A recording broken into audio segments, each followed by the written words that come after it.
Hello there, Qckslvrslash with a World of Warships replay for you today. I'm driving on Land of Fire in my Tier 8 Russian destroyer, the Tashkent. Now, what do I think of this ship?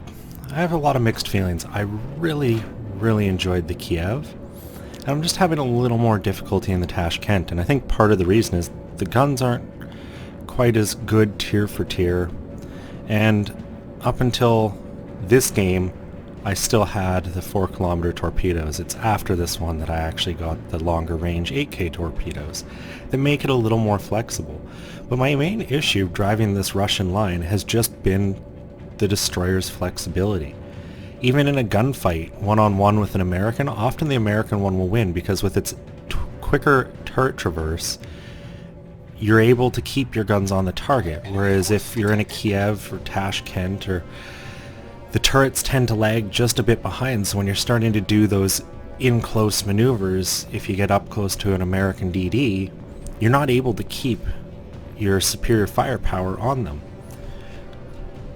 Secondly, if you look on the right, 8.2 kilometer detectability, and after firing,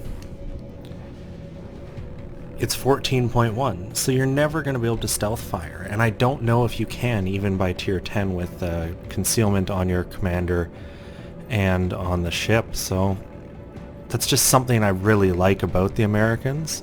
As you saw in the Fletcher game I shared the other day, I did probably 50,000-60,000 damage undetected. So with the Russians, you have to try to keep your range, use your guns to be shooting at the enemy, but stay far enough away that it's hard to hit, which is definitely not what I'm doing right here. I go straight into the smallest cap, C, pop my smoke because those ships are detected by other friendlies, and I sit and fire. Unfortunately, that Atago seems to be pretty efficient at shooting at a guy in the smoke. I'm not helping my case by continuously firing, but I'm managing to put in some decent damage into this Pensacola, already having done 10,000. Just lit him on fire. And I believe that's going to burn, and he's going to quickly die. And I really feel right here is where this Atago makes a mistake. Rather than turning out and trying to leave, he turns in towards a Russian destroyer. Now, he doesn't know what torpedoes I have, but he has to have known that he was safer remaining outside 4 kilometers from a Russian destroyer, but he turned right in. So I send out 3 sets of torps, very different spreads to try to catch him anywhere he goes. And you can see that first set I fired he turns right into, and I managed to finish him off. So we're about 4 minutes into this game, and I already have 25,000 damage and 1 kill. And you can see right at the end there, he tried to fire off some torpedoes at me. But with no one around, I'm not sitting still in a smoke screen. So I was already coming up in speed. I'm going to stay in C, cap it out, and then turn and head for B. And you can see, other than those 2 cruisers, pretty much the entirety of the enemy team went for A. And our teams managed to take it, but how long will they be able to hold it for? So that really is going to be a big key of this fight. Because me and 3 of our cruisers are sitting way over here completely out of the fight, unable to assist our team as superior numbers start shooting at them.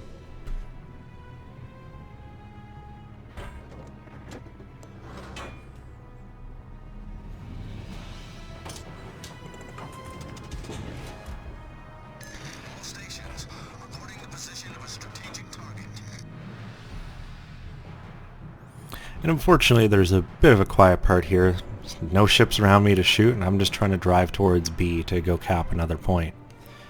You can see down in the south where their aircraft carrier was last detected.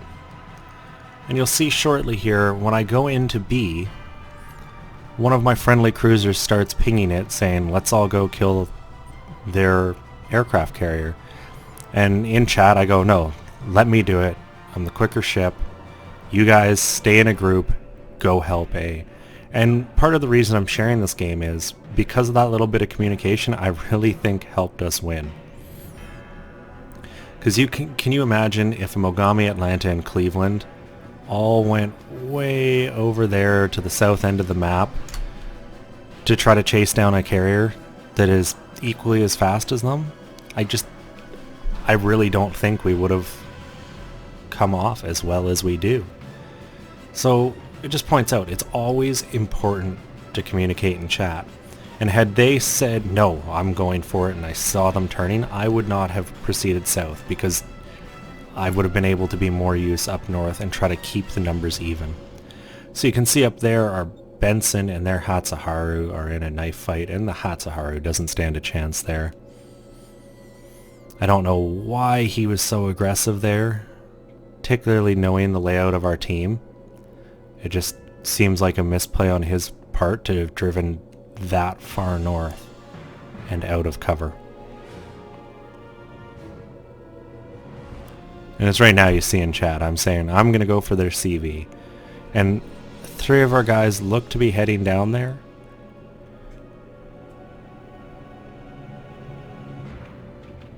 But you'll see I talk to them again, and they actually all turn and proceed to close this New Orleans Fuso and Tirpitz as I just go straight for their CV.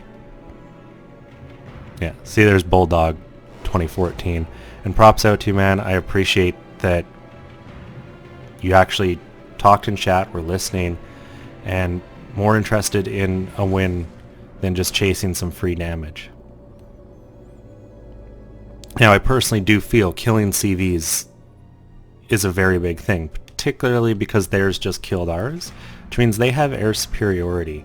And those Japanese carriers with strike packages can do massive damage. 2 sets of torpedo bombers, 2 sets of dive bombers. They can wipe through ships pretty quickly if they're effective. And there's Bulldog saying, let's keep this group together. And you'll see them start to turn more towards the west than the south.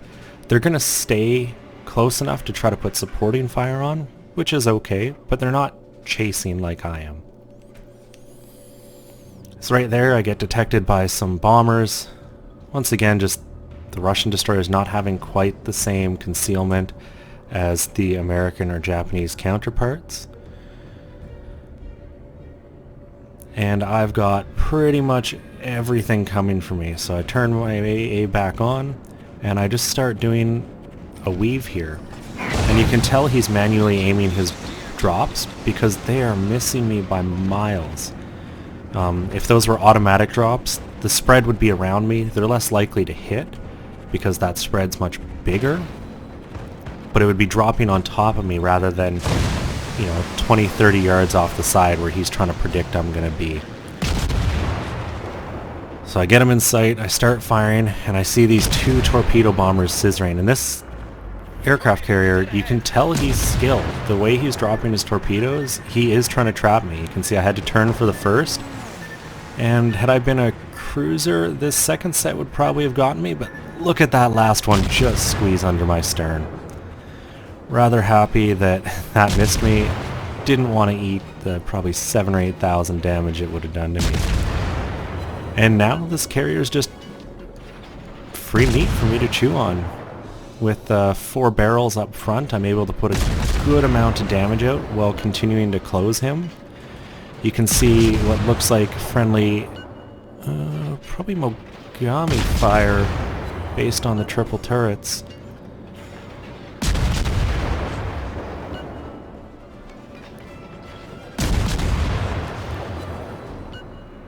Coming in and supporting. And that little wolf pack there, you can see like they're in range to support the team. They're putting pressure on, and I think that was an important part of this game. You can see most of their gunfire is actually going towards that Tashkent and Tirpitz rather than focusing on this carrier. And that amount of cruiser fire, like just look at the stream between that Atlanta, Cleveland, and Mogami. That Tirpitz cannot be in a happy place right now. Meanwhile, I've just about finished this Hiryu off. He's got a couple thousand health left and he's burning down. And unfortunately for me, his last dive bomb attack immobilized my engines. I'm turning, I've stopped firing, I'm trying to get clear of this New Orleans who came back to try to help his carrier. He's starting to take fire from those friendlies who have been supporting me this game, but they've all turned straight north to just go right in on that Tirpitz and erase him.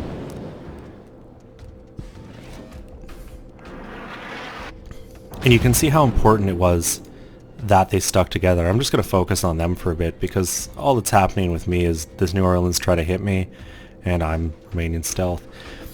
And you can see we've got that nice tight group of 4 ships, which is almost the entirety of what we have left. And by staying together, they're able to focus their fire onto a single target, whereas the fire coming in doesn't really look to be at one guy. You know, you can see that Tashkent's firing at the Cleveland, other shells going at the direction of the Atlanta and Mogami, which makes their hit points more effective because they absorb it as a group slowly rather than one ship all at once. And focusing fire is just such an effective tactic. It's kind of like World of Tanks, you know, the medium tank wolf pack. They use their speed and mobility and decent gun power to overwhelm things that, you know, far superior in strength. Well, the same's true in ships. A group of coordinated cruisers will always take down battleships as long as you actually coordinate your fire. The number of times I've seen a battleship on low health and suddenly, you know, a cruiser just starts shooting at someone else, I've never understood that. Like, finish ships off. Particularly battleships that in a single volley can and will kill you quite often. But just look at that Fuso just getting peppered.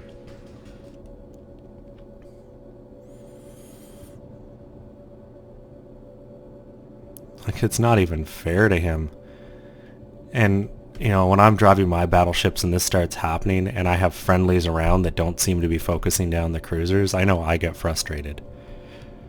You know, it might seem like, oh, we've got to take, you know, the big target out, that tier 10 battleship that's driving around over them. Everyone focus fire on him.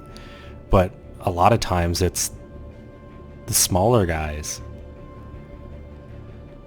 You know, that Fuso had 20,000 health not too long ago, and he's as good as dead. I opened fire on him, but was just hoping to help put some damage in, maybe get a kill. And now their team's just this Colorado and New Orleans. And we're going to cap out shortly. Unfortunately, I don't have the post-battle screens for you, but just look at the damage I did. You know, 62,000, 2 kills. I ended up getting 2 solo caps and a number of planes shot down. That's really, I think, what these Russian cruisers are good at. They're good for hunting things down. They're better at longer ranges, you know, outer range of that gun range. You know, if you're engaging someone from that 10.5 kilometer range, you can weave enough and you're fast enough that they're going to have a hard time hitting you. And that's how you win. So thank you for watching the game, and I'll have another one for you tomorrow.